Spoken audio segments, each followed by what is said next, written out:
komikitisa na ye kobanga nzambe azalaka nango yango nde ezosalaki bato balinga ye pe bapusana pene na ye. Député provincial ya circonscription ya Mbanza-Ngungu Nkunku Kimfuta de Mouton na kouta na ye Matadi dimanche le 17 mars 2024 asambelaki na église na ye ya Liloba na Nzambe.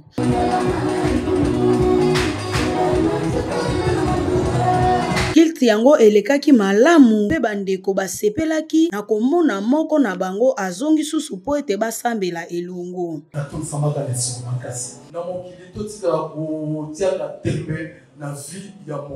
Honorable Nkunku Kimfuta de Mouton apesaki merci na Nzambe oyo azobatela misala na ye pe makambo na ye nyonso ekende liboso. Eza facilité boyebino boyeba nzela koma ezali mais toujours Nzambe abatela babiso tozokende tozonga vraiment totunga toujours yawe ya mibale libota nyonso pe eza malamu.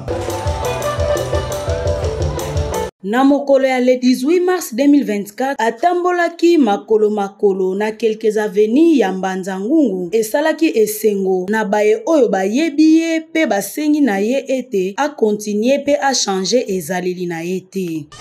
Boyende ezalaka mikitisa Nzambe akotombola yo.